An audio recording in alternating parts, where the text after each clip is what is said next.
Hello, everybody, and welcome to another edition of Live TV Ratings Talk.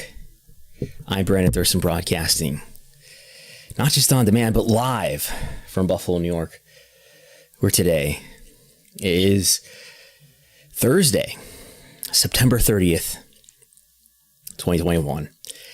And today on the program, I'm streaming to you with the latest version of OBS Studio, which allows me, I'm not sure if it's a good thing or bad thing, but allows me to see the chat right alongside to the right of my monitor, so I can see the things that you say as you say them. And I may or may not need to close it as things go. But here we are, and we have another number here. If I go to this position here, so you can see the whole slides. We have another week of numbers to discuss. AEW Dynamite just came out. AEW Dynamite happening last night, of course, on Wednesday. 1.15 million viewers. That's about half of that's in the demo as usual. A 0.45 demo rating, short of WWE Raw at 0.48. And you can see the actual viewer counts here on the slide. That's 621,000 for Raw, 588,000 for AEW Dynamite. Smackdown, of course, larger than either of those, both in total viewership and in 18 to 49. 2.1 million viewers for Smackdown, 713,000 of those in the demo, 0.55 demo rating. Most newsworthy is we had the first episode ever of Rhodes to the Top that debuted immediately following AEW Dynamite on TNT at 10 o'clock p.m. Eastern. And it debuted with 422,000 viewers, so maintained less than half. What percentage is that? If we actually bust out the calculator here and say, what's 422 divided by, what did Dynamite do? What is it again? 1152? 1152?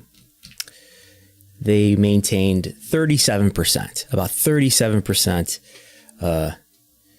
Now, you might have had new viewers coming in to watch Rhodes to the Top who did not watch Dynamite, sure, but probably most of them had watched Dynamite, and about 36% of the audience compared to Dynamite was Rhodes to the Top. In the demo, 227,000 viewers, a 0.17 in the demo. There should be parentheses here. I've got to fix my formulas. But that's number 16 overall, or not overall, but number 16 on cable in the demo. Dynamite, again, was number 1 on cable in the demo. I just got Dark Side of the Ring here alongside of it as the other non-in-ring programming that's happening right now. The most recent episode on Chris Kanyon doing 214,000 viewers and 94,000 in the demo. So that's the quick basics we can look at too. NXT, 655,000 viewers overall, and 185,000 in the demo, 0.14. Compare that to Rampage. Rampage, a slightly smaller total audience, 640,000 viewers on Friday, 376,000 viewers in the demo, so a much larger audience in the demo for Rampage. And they're both well ahead of Impact with 117,000 viewers this last Friday and 40,000 in the demo. So, yes, if you have questions later on at the end, after I go through my Post-it note bullet points, I will go through questions. Look at this, like something is, I'm slightly translucent today. But after I go through my Post-it note bullet points, I will go look for some questions in the chat. Please use a question mark because that's what I will look for. I might even do a Control F. So I will try to not miss any questions. So there's the basics. I guess I want to talk about the rank of Dynamite today and the trends of Dynamite. It's probably on some people's minds. Oh, I've got a ticker going too. Trying something new here, but it was probably on a lot of people's minds here. Is this a good rating for Dynamite? Is it not? How should we think about this? So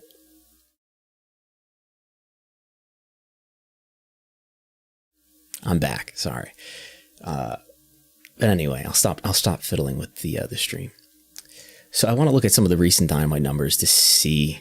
We're sort of in this new period, this post CM Punk period, if you will, of Dynamite. And here's something relevant that we can look at in relation to that is, so the year-over-year trends of Dynamite. And if we look at, this is the last 1, 2, 3, 4, 5, 6, 7 weeks, you could say it's really been on this upward trajectory. And if we go to the spreadsheet, I might need to do the spreadsheet view here, and if we filter to only look at Dynamite episodes, which might take a second because there's a lot of data here in the spreadsheet that you can get access to at patreon.com/Wrestlenomics for just $5 a month. New month tomorrow, so that's the best time to sign up. But yeah, we are still filtering here. There we go. So we're in chronological order here, and I want to scroll over, and we can see, I believe they were number 1 on the 22nd also. I just didn't enter that data point apparently.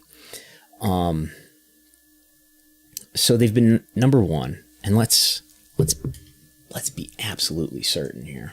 If we go to Showbuzz Daily, the great Showbuzz Daily, and we'll type in, what is that date? 9/22/2021. And if we check the Showbuzz chart right here, we will see if that was the case, that yes, AEW was number 1. So we can confidently put number 1 in that cell. So we've got how many weeks here in a row? 6 weeks in a row that AEW has been number 1 on cable among originals. It's possible that there was some Big Bang Theory or something else in syndication or something else in reruns that was more highly viewed in the demo. But at least among original programming, which is what Showbiz Daily is always showing us, number 1 for 6 consecutive weeks. And then there was this spell of 3 weeks where they were not number 1, and then 3 weeks before that they were. So where does CM Punk appear? He debuts, I believe, on the 13th, on the 20th of August was the Rampage debut for Punk. So everything after the 20th, it's really from here out. I guess you could say it this way. I haven't recognized this until now, that every Dynamite since CM Punk has debuted in AEW has been number 1 in the demo on cable among originals. So yeah, there's that. So some of these are preemptions, right? So what if we even go further in here and say, let's filter out. Let's filter so that we're only looking at Wednesdays. And so now we're only looking at Wednesdays, and these are all 8 o'clock. Ooh, we have a 10 o'clock, 10:04. All right, let's filter that out too. So we're only looking at the normal time slot.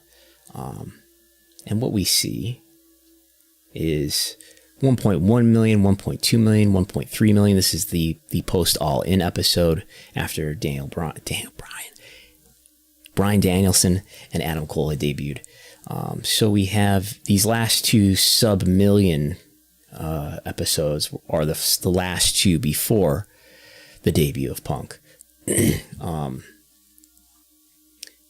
So it's and it's a different era too. You can chop up these segments of time and say, let's highlight the dates so this doesn't go wacky on me. So this is the beginning of the end of the Wednesday Night War era, where they do some 1 million milestone viewership numbers here. 1.2. This is the Tyson episode. And many of them are over 1 million, right? And some of them are over 500,000 in the demo, right? 1, 2, 3, 4, 5, 6. 6 over 500,000 in the demo.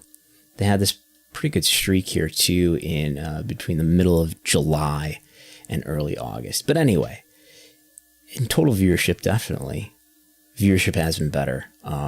We've only got 1 episode, I guess, since Punk has been in AEW that has been under 500,000 in the demo. So there's that. What's normal and what should one expect for Dynamite at this point? I'm not sure. this was the lowest number since September 1st. Right? Yeah. But maybe this is sort of the general area where it lives, 1.1 million. Whereas here, even in this post Wednesday Night War era, there were about 4 episodes that were 1.1 million. So there's that. It does seem that Dynamite has taken a step up, I guess we could say, since Punk has been in AEW and since Bryan Danielson and Adam Cole have been added also. So there's that. We'll look at some Raw comparisons here too. And to talk about the strategy that WWE Raw has used these last 2 weeks to shoot a big angle in the beginning of the show and then go to a main event with the same match or a similar match in the final segment of the show. So we have last week, there was a 6-man tag between the New Day, Usos, and Roman Reigns. That was broken up, and then they shot an angle to do a triple threat at the end of the night between Reigns, Big E, and Bobby Lashley. This week, they opened the show with a match that would normally be on pay-per-view, on the Extreme Rules pay-per-view. Instead, they advertised to do it on Raw. Opened the show with it, DQ finish, steel cage match in the end. Is that a good strategy? Has that worked? It's impossible to know what the ratings would have been otherwise. But we can look at what the trends were from hour 1 to hour 3 here. And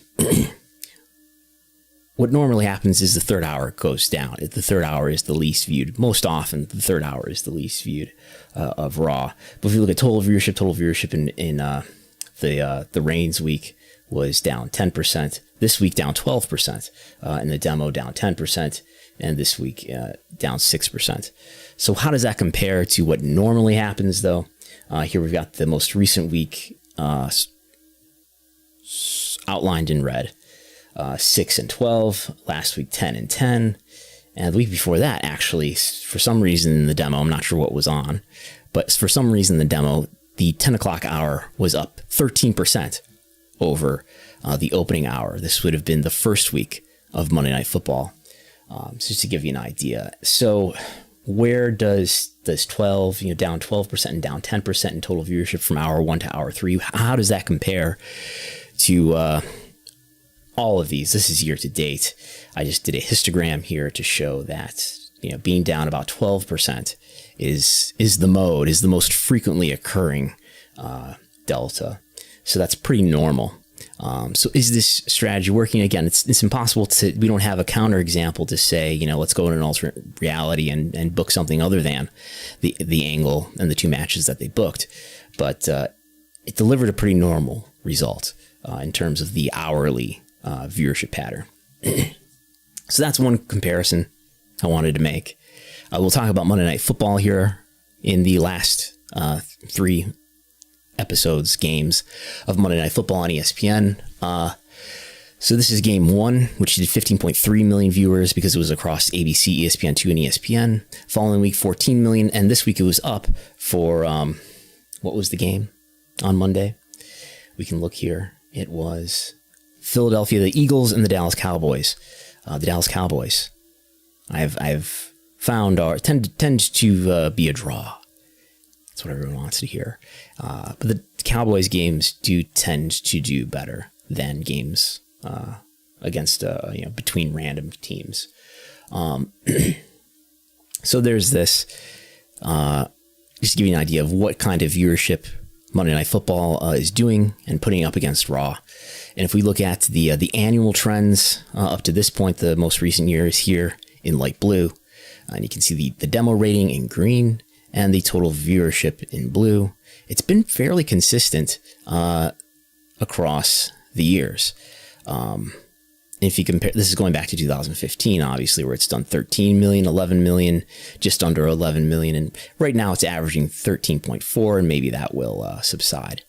But, and I believe these are all just ESPN ratings. This last year might have actually had some I might have been manually entering some ABC numbers in here too for the two games, the two Buffalo Bills games actually, that were simulcast on ABC and ESPN. But and if we look at the trends of Raw, I find that the picture looks quite different for Raw, where viewership has declined annually for at least these years, all of them consecutively, both in terms of the demo and in terms of total viewership. Viewership for Raw has been down, while Monday Night Football has been at least holding up better. So there's that comparison. I know there was a, is it Michael Mulvihill? Is that how you say his name? I forget the spelling, but he tweeted a bunch of deltas for television viewership generally, showing that how much viewership has declined, whether we're talking about broadcast prime time or television viewership in general. And there were a few other differences that are being shown there, and they were not as bad as Raw has declined. Or Raw was right on par with scripted programming in terms of being down about 60% over the last 10 years. So there's that. And we can talk about Rampage being 2 hours this week. And Rampage is normally obviously 1 hour. So what was the decline from hour 1 to hour 2? And as we know, sleep is our competition. Sleep is everybody's competition. But as the night gets longer, viewership tends to decline. So if we look at the quarter hours, we can see a pretty strong decline here throughout the program from beginning to end. There's only one quarter that's up sequentially, and that's at the top of the hour, which tends to happen in these shows where the top of the hour is a strong growth quarter. Whether it's Dynamite or I think the W programs. Probably, I haven't seen a ton of quarter hour data for W programs, but I imagine that's the case for those two, where the top of the hour is a good quarter. But otherwise, all of these quarters are down sequentially. So how does that compare to how Rampage does normally in the most recent 1 hour shows? And how does that compare to the Friday night Dynamites that were in the same slot from 10 to midnight? And the story is that Rampage declined pretty similarly to the other Friday night Dynamites. In 1849, it held up a little bit better than a couple of the Friday night Dynamites. It held up better than one of the Rampage episodes. But total viewership did decline a bit steeper. It held up, I guess, better than maybe two of the most recent Rampages, one, and in some quarters, two of the most of the Friday night Dynamites. And what I did here was I took the percentage of the max, because this episode of Rampage, I think, did substantially higher viewership than the Friday night Dynamites. But I took the percentage of the max, and which was in, I think, almost all cases except for these two shows here. In terms of total viewership, it was just the opening quarter, and you can see how it declines. So this was a steeper decline than the Friday night Dynamites in the same time slot,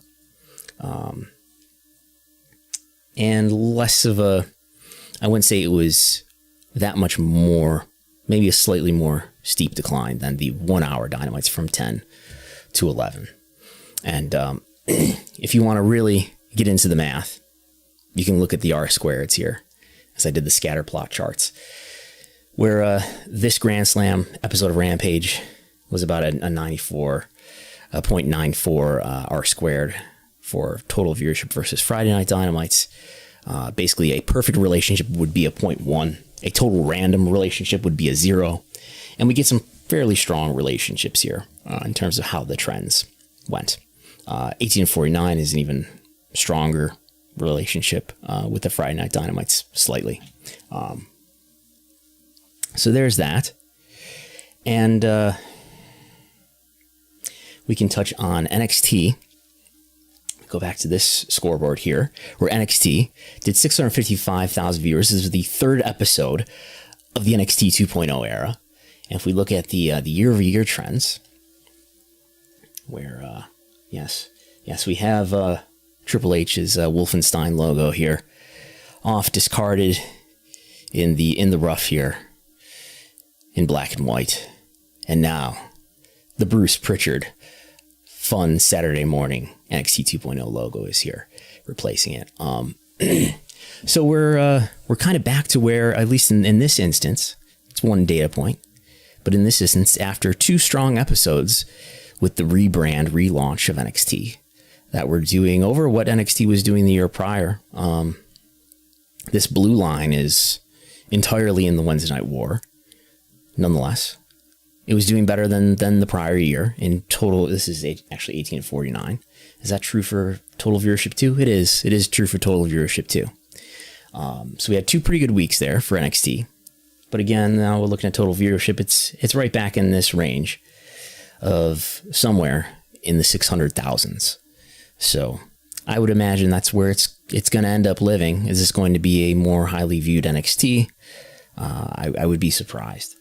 But yeah, it's if we're just talking about total viewership, if we're just talking about viewership, I guess that's it. But if we're talking about is this, maybe this is an NXT that's going to serve the total vision of WWE better. It's going to serve the creative vision of Vince McMahon, which is where these wrestlers will graduate to. So there's that. We can look at quickly to the oh wow, I didn't know I was going to have this on here, but somehow it's on here. The median age even of Rhodes to the Top. But we didn't talk about Rhodes to the Top. I guess we should talk about that too. So we can talk about how the male-female split went there. Median age for Rhodes to the Top, 47. Median age of Dynamite this week, 48. So it's right on par with AEW programs, which is about what you would expect, I think. If we go to the spreadsheet and we remove our filter, and we remove our time filter, our weekday, we have a weekday filter in here apparently. Oh yeah, that's right, because we were excluding Dynamites that weren't Wednesday. But anyway, if we go to my spreadsheet view so I can get out of the way here.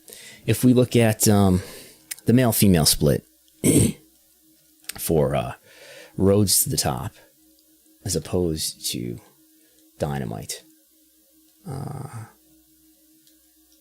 As you can see here, Dynamite does a 76% of its audience in the demos. This is only 18 and 49. I don't have data for the total audience by male and female, but in 18 and 49, the male audience is 74%. It's 26% female.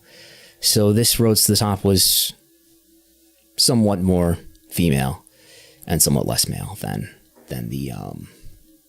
Dynamite, which I would think that's the idea, that you want to draw in viewers who aren't your normal viewers, perhaps a lot of women, to get introduced to these personalities and then maybe convert them into becoming viewers of your core content in Dynamite and Rampage.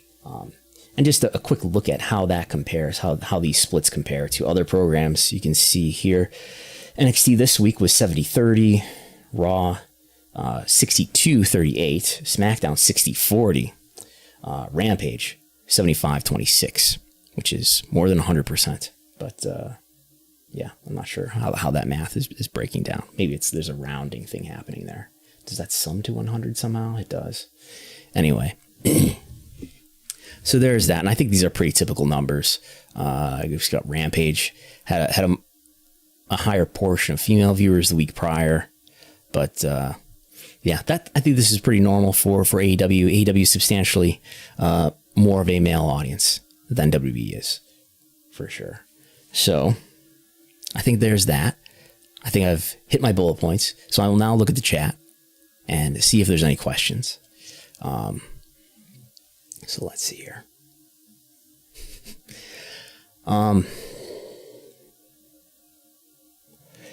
This is from Scott. Is there data? Was Raw's median age 60? No. NXT's median age was 60 this week, which is the highest that I've ever seen it be. If we look at our median age chart, that's not a good one to look at, but if we look at the median age chart, Why is it not? Because there's Rhodes to the Top in here. NXT got bumped out. NXT is red. Okay, that's why this doesn't make sense. My mistake. I did not expect another category to be generated into this chart here. So the colors have gotten out of whack. As you can see, NXT has been turned red.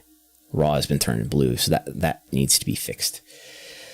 But if we just look at the actual data here, no, it is NXT that had the median age of 60. And is NXT marketing, I know this is not a question, this is a comment from Corey, but is NXT is marketing to younger viewers, but has the oldest wrestling audience? I guess that's true. I don't know what their intention is. Do we think that they're actually, is that their conscious strategy? Is that they think they're marketing to younger viewers? I don't know. It looks like a younger product, right? It looks like something that you would watch on Saturday morning wrestling, or Saturday morning cartoons or something. But it's an audience, and has been throughout its history, an audience that has more of a P50 plus audience, and now is become even older. So I will go through some other questions here. This is from Scott. Is there data to show the overlap over viewers who watch multiple wrestling shows, or can we speculate wildly? I think that is something that I don't have the data for, but I think that is something that NXT or that Nielsen can give you if you have a Nielsen subscription. If you pay the tens of thousands of dollars to Nielsen per year, whatever it is, that is data that you can get. I have someone who has access to Nielsen data has told me that they can see that there is quite a bit, and it wasn't quantified to me, but that there is quite a bit of overlap between WWE shows and AEW shows. So there is that.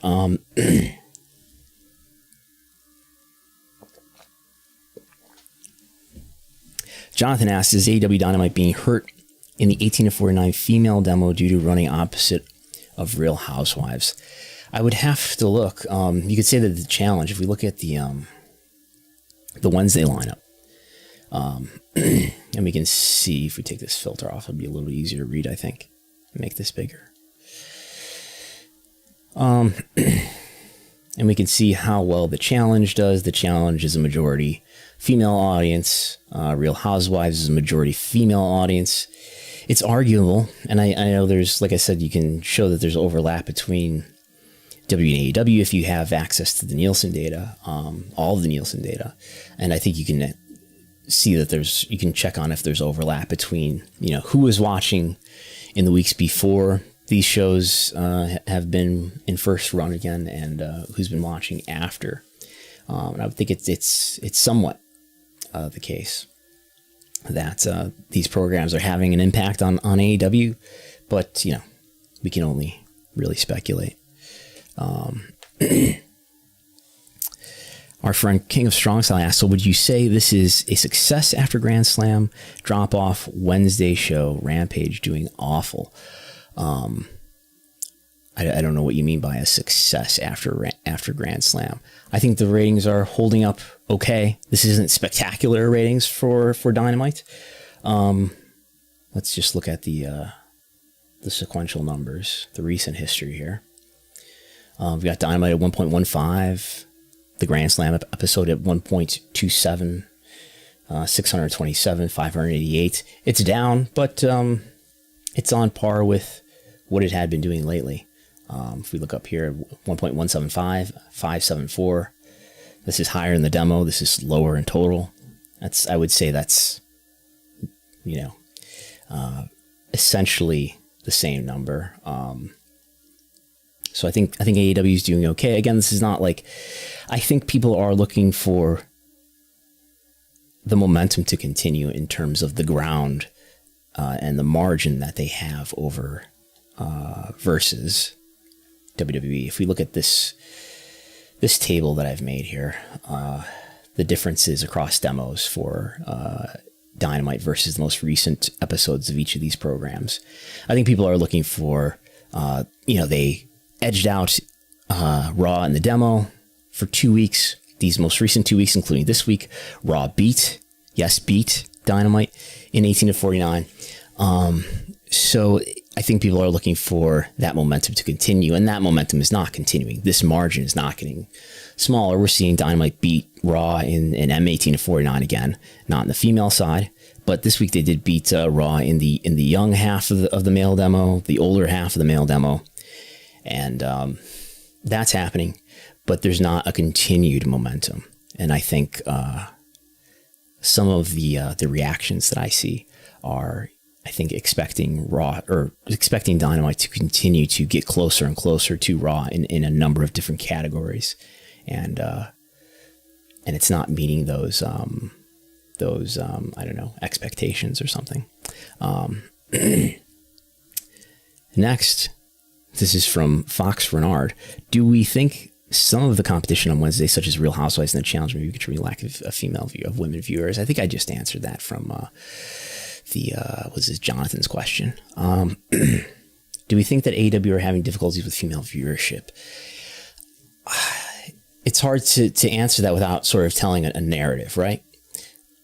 I think you could put it this way, which I think would be imprecise, but you could put it this way, that AEW is capturing more of a hardcore wrestling fan. AEW is capturing a different kind of fan. And WWE is capturing more of a general entertainment fan, more of a WWE fan that they've cultivated over the last couple decades to their credit. And AEW hasn't cultivated that fan yet, or it just isn't doing something or enough to attract that fan yet. Yeah.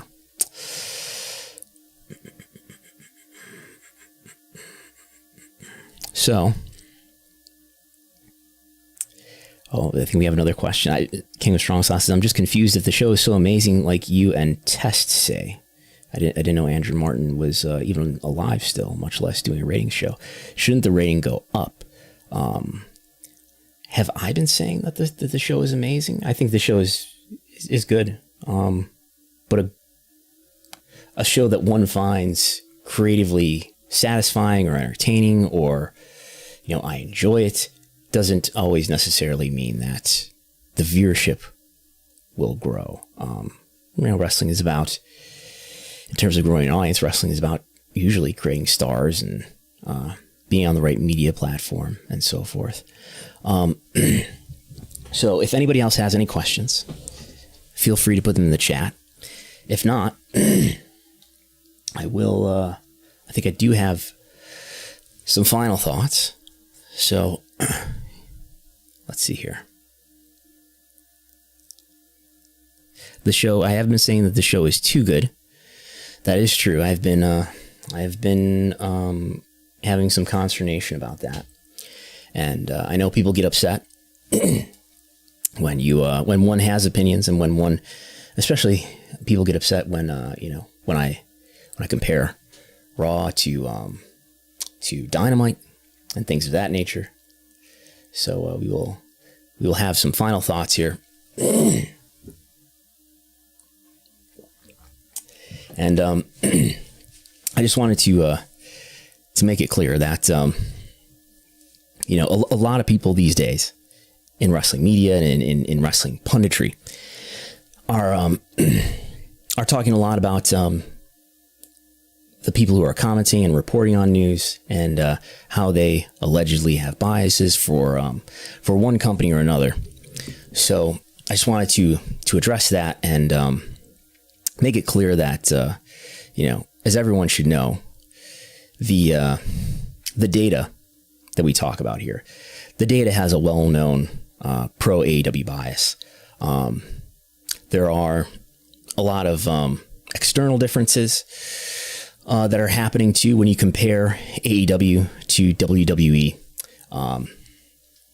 And actually, we should probably change the view here. But there are a lot of external differences when you compare Raw to Dynamite, including the fact that Monday Night Raw goes against Monday Night Football and so forth. But if there's something that I should have learned from WWE Entertainment, it's that you can't leave things like that to just to just be understood by your audience. You have to hammer them over the head with the same facts over and over again to make sure that they don't miss them. So I just want to apologize for comparing Raw to AEW Dynamite. I want to apologize for comparing WWE to All Elite Wrestling. I know that things were said, data was compared, and feelings were hurt.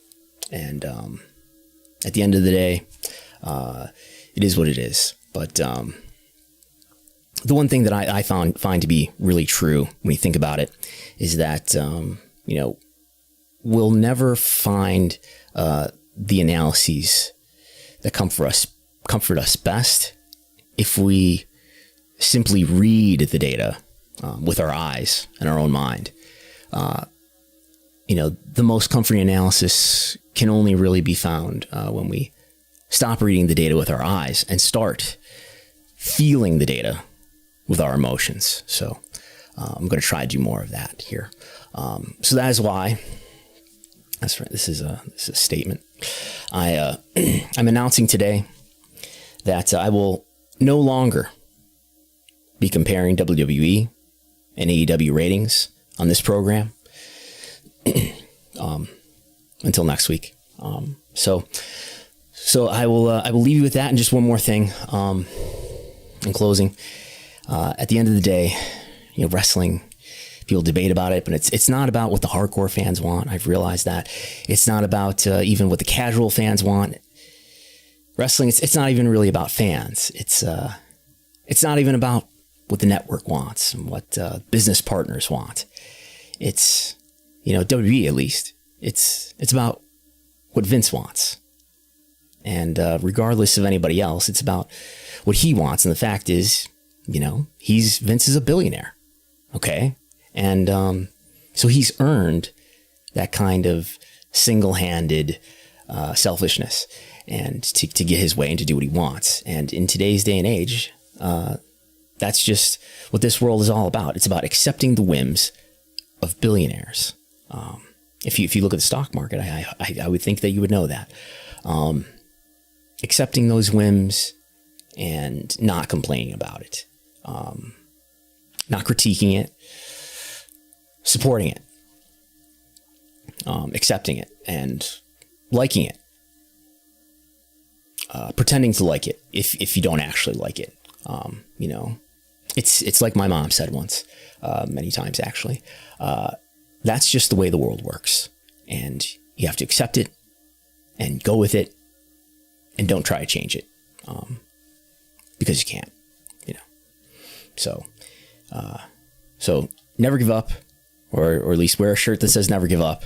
And I will talk to everybody next week. Thanks for watching and listening. You can subscribe to this YouTube channel. We do this every single week now. This is like the 6th or 7th or 8th week in a row that I've done this. The live TV ratings talk at 5:30 p.m. Eastern every Thursday, right here on the Wrestlenomics YouTube channel. We are getting closer and closer to monetization eligibility, thanks to everybody tuning in here and slapping the like button and hitting subscribe. So I really appreciate it. You can also follow my work and read my written work on Wrestlenomics.com. You can get the TV ratings reports that I write nearly every weekday at patreon.com/Wrestlenomics for $5 a month. You also get access to the big rating spreadsheet that I just went through. You can look at it for yourself anytime.